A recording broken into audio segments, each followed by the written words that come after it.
नमस्कार, न्यूज़ 18 के digital platform पर आपका बहुत स्वागत है। मैं हूं आपके साथ अंशिका पाठक।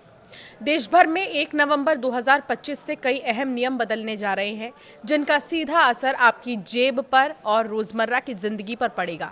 इन बदलावों में आधार कार्ड से लेकर banking, gas cylinder, mutual fund तक सभी महत्वपूर्ण क्षेत्र शामिल हैं। यहाँ तक कि जीएसटी का असर कितनी तेजी से नजर आएगा, इससे आपकी जेब पर कितना असर पड़ेगा, ये भी आपको विस्तार से इस वीडियो में बताएंगे। सरकार की नई घोषणाओं के मुताबिक बैंक खाता धारकों के लिए नए नियम लागू होंगे, गैस सब्सिडी और सिलेंडर से जुड़े बदलाव आएंगे और म्यूचुअल फंड निवेशकों के लिए भी कई नई शर्तें होंगी। आइए जानते हैं 1 नवंबर से कौन से 5 बड़े बदलाव हैं जो हर नागरिक के जेब पर सीधा असर डालेंगे। 4 लोगों तक आप नॉमिनी बना सकेंगे। जी हाँ, 1 नवंबर से ग्राहक अपने बैंक अकाउंट, लॉकर और सेफ कस्टडी के लिए अब 4 लोगों तक को नॉमिनी बना सकेंगे। ये बदलाव बैंकिंग लॉ एक्ट 2025 के तहत लागू होगा। अगर आप एसबीआई क्रेडिट कार्ड का इस्तेमाल करते हैं तो ये बदलाव सीधे आप पर असर डालेगा। अब जो है अनसिक्योर्ड क्रेडिट कार्ड पर 3.75% शुल्क लागू किया जाएगा।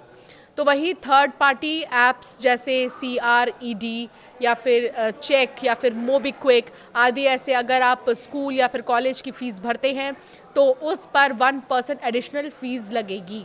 1 नवंबर को LPG, CNG और PNG की कीमतों में भी बदलाव हो सकता है।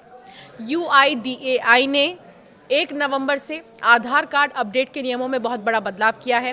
अब आप अपना नाम, पता, जन्मतिथि और मोबाइल नंबर बिना आधार सेंटर जाए ऑनलाइन ही अपडेट कर सकते हैं। अब आपको केवल बायोमेट्रिक जानकारी जैसे फिंगरप्रिंट या आइरिस स्कैन के लिए ही आधार केंद्र जाना ज़रूरी होगा।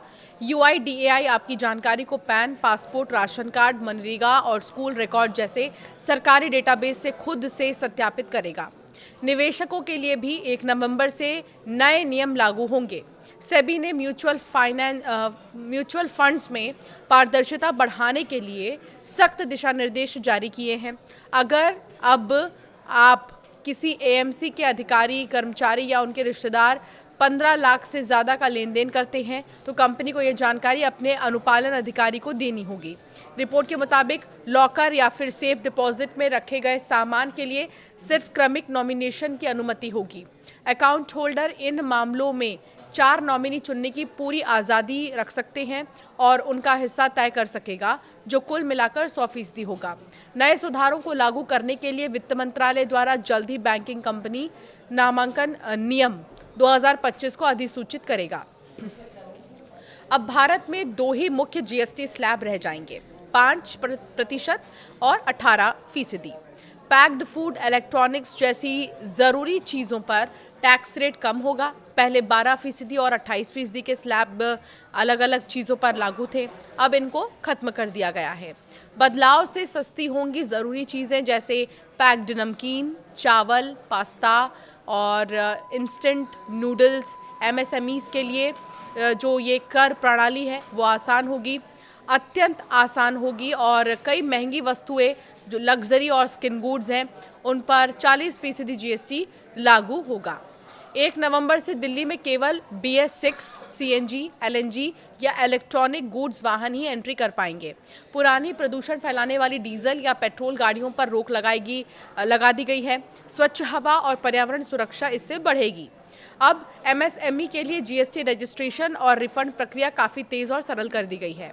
MSME सेक्टर को बड़ी राहत मिलेगी। टैक्स फ्लाइंग, रिटर्न जमा और रिफंड प्रोसेस में पारदर्शिता होगी। ज़रूरी सामान पर GST कम होने से कीमतें घटेंगी, बचत होगी। अगर आपके पास बैंक लॉकर या जमा खाता है तो उत्तराधिकारियों का चयन आसान होगा। होटल, रेस्टोरेंट में खाना महंगा हो सकता है क्योंकि कमर्शियल LPG महंगा हुआ है। दिल्ली में ट्रांसपोर्ट सप्लाई चेन बदल सकती है।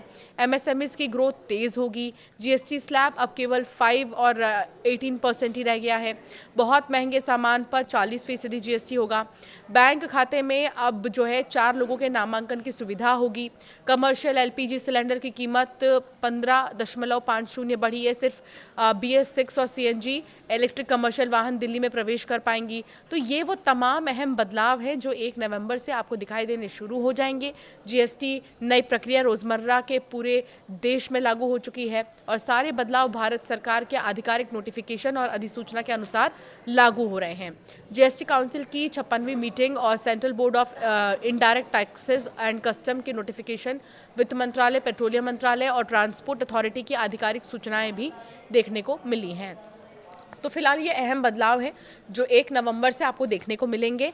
बैंक से लेकर GST से लेकर कौन सी गाड़ियाँ दिल्ली में एंट्री कर सकती हैं, ये सब कुछ हमने आपको विस्तार से इस वीडियो में बताया। तो 1 नवंबर से अगर आप ट्रैवल कर रहे हैं या फिर आप बैंक का कोई काम निपटाना चाहते हैं या फिर आप आधार में कोई चीज़ अपडेट करना चाहते हैं तो इन बातों का ध्यान आप ज़रूर रखें।